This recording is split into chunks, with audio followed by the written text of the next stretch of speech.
Dans cette vidéo, j'aimerais vous parler plus dans le détail de la relation entre le corps et l'esprit et je vais vous donner quelques détails scientifiques pour vous expliquer en fait pourquoi vos pensées et vos émotions sont intimement liées et pourquoi en fait jusqu'à aujourd'hui, sans avoir compris ça, on va se créer plein de souffrances sans s'en libérer. Donc on les vit au quotidien et on les garde jusqu'à maintenant.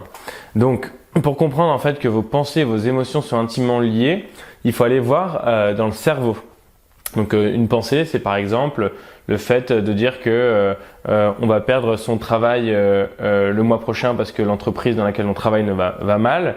Et l'émotion, c'est l'angoisse, voire la panique et de plus avoir de travail, d'être à la rue. Donc vous voyez la différence, c'est l'angoisse et la pensée. La pensée va générer des angoisses corporelles.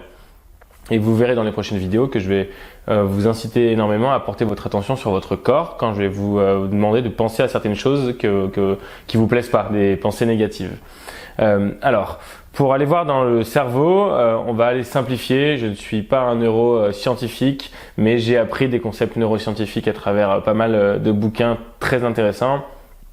Et le premier exemple en fait avec la photo que vous allez voir sur l'écran, c'est qu'on va diviser le cerveau en 3 parties pour simplifier. On va dire qu'on a le cerveau qui s'appelle le néocortex, qui est la partie dont je vous ai parlé un peu plus tôt dans d'autres vidéos, qui est la partie la plus consciente, la partie mentale, la partie analytique. C'est celle qui est très développée chez l'humain, qui est très peu chez l'animal, chez les animaux en général.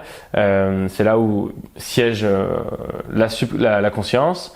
Ensuite, nous avons la partie qui est la partie limbique, le cerveau limbique. Donc là, il est très développé par exemple chez les animaux aussi. C'est toute la partie émotionnelle. Et c'est déjà la partie beaucoup plus inconsciente du corps humain. Et donc c'est là où siègent toutes vos émotions. Et nous avons ensuite le cerveau reptilien qui lui, comme son nom l'indique, est le cerveau le plus ancestral. Alors lui, il a que 2 fonctions. Il n'est pas dans l'émotionnel, disons nuancé. Il est vraiment dans l'instinct de survie. Donc il est je fuis ou je me bats. Donc quand vous allez traverser la route et qu'il y a une voiture qui traverse, vous arrêtez de marcher. C'est le cerveau reptilien qui s'est mis à fonctionner pour vous éviter de vous faire renverser et de mourir. Et donc ces pensées et ces émotions, alors la plupart de nos pensées se trouvent et s'allument quand on va aller passer une personne dans un scanner, dans un IRM, et qu'on va lui demander de penser à quoi que ce soit. Ce qui va s'allumer, donc des chemins électriques vont s'allumer dans le cerveau de la personne, donc il y a des neurones qui vont clignoter avec des chemins électriques qui rejoignent chacun de ces neurones, qui représentent en fait des pensées, ces chemins électriques. Et ben c'est au niveau du néocortex que ça va s'allumer. Et en fait, tout ce qui est l'émotionnel, donc si on va demander à une personne qu'elle pense à quelque chose qui l'angoisse, qui lui fait peur, qui la met en colère, c'est le cerveau limbique qui va s'allumer, donc la deuxième partie. Et la problématique, en fait, tous nos problèmes, en fait, nos souffrances psychosomatiques, émotionnelles, psychologiques, c'est par manque de connexion entre le néocortex et le cerveau limbique. Donc en fait, on s'est coupé de cette relation entre ces 2 parties du cerveau qui est très importante. Vous allez comprendre pourquoi. Parce que en fait, le cerveau limbique et le cerveau reptilien sont intimement reliés, en fait à tout le système nerveux qui lui va dans tout le corps. Et donc, si vous comprenez bien les choses, si on arrête de relier le néocortex, donc la partie analytique, mentale, consciente, donc nos pensées, à nos émotions qui sont le cerveau limbique, le corps, donc le système nerveux qui se répartit comme un arbre avec des branches dans tout le corps, ne va plus communiquer avec la tête.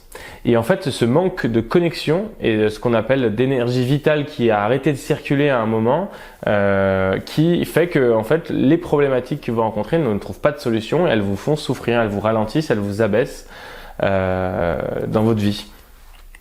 Donc le but de la méthode du coaching énergétique, c'est d'aller reconnecter votre corps à votre esprit en faisant reconnecter ces 2 parties du cerveau, le néocortex, le limbique, et qui aussi fonctionne bien aussi avec le cerveau reptilien, L'énergie, donc les pensées, les émotions vont commencer à se remettre à circuler, ce que les Chinois appellent le Qi, les Indiens le Prana.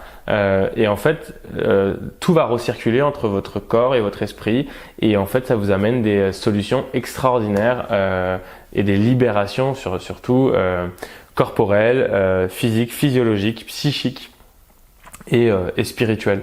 Donc la source des mots MAUX de l'être humain, c'est en majorité à cause de ce manque de fonctionnement entre les deux parties du cerveau, notamment si vous vous rappelez d'une vidéo précédente, parce que pendant l'enfance, ce fameux cortex était peu ou pas développé et donc il n'a pas pu établir une connexion saine et équilibrée entre les émotions et les pensées.